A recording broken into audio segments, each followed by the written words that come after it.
I'm Cary Stamp with Cary Stamp and Company, and today I want to talk about how you can get some flexibility in your retirement planning if you have a large 401k balance or retirement balance at your current employer. There's a strategy or a technique that's allowed by almost every 401k plan that's called an in-service withdrawal. Now, you would find this provision in a document called the Summary Plan Description for your 401k. If you've never seen that document, you should ask your HR person or whoever administers the plan for a copy of the Summary Plan Description. It will generally provide that if you have a balance in the 401k plan and you reach a certain age, typically it's age 55 or age 59 and a half, that you have the right to remove some or all of the balance of the 401k plan and distribute it either directly to yourself, in which case you would pay taxes, or to an IRA for your benefit, which is generally the preferred method so that you don't have to pay taxes. In a 401k plan or a 403b plan, this is generally a provision that is widely accepted and commonly practiced. It shouldn't come as a surprise, but most people have never heard of an in-service withdrawal. Why might you want to do this? There are several reasons. Number one, your 401k plan probably has a limited number of investment options. Some of them might meet your investment objectives and your long-term planning goals, but perhaps there are some things that you want to invest in that aren't in your 401k plan.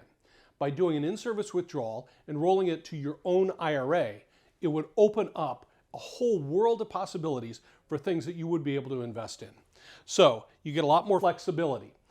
Additionally, you need to check, what does your 401k plan pay the provider in fees? Because there is entirely a possibility that by managing the funds yourself or working with an advisor that's a fiduciary, you could lower the fees that you're paying on managing your retirement assets. That's something that's critical in making this calculation as well, because you don't want to roll the money out of a low-cost 401k plan into a higher cost investment account inside of an IRA. So do that calculation in advance. Additionally, it gives you the ability to take traditional retirement money, which we would say is tax deferred, and convert it to Roth IRA retirement money, which allows you to pull funds from those Roth IRA accounts without paying any taxes at a later date in retirement. Now, the caveat is that if you do make those conversions along the way, that you pay tax at the time that you make those conversions. But if they are substantial and you have a substantial retirement plan account, it may make a ton of sense to make some Roth conversions before you get to the age at which you will have to start taking required minimum distributions from your IRA or 401k accounts. I can explain this all in much more detail later, but it certainly gives you flexibility in Roth IRAs. Now, tax considerations. If you do this properly, there is no tax to roll money out of a 401k plan and into your own IRA. You simply need to be aware that it is considered a rollover, so that when you receive the check from the 401k provider, you have 60 days to make sure that that gets deposited into your IRA account.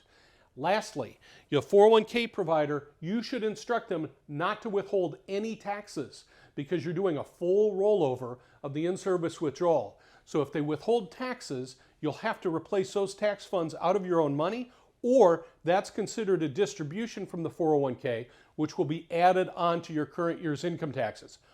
This is a very simple strategy. You do need to know the tricks. We know the tricks. I'm Cary Stamp with Cary Stamp and Company, and this has been a Principled Wealth Moment.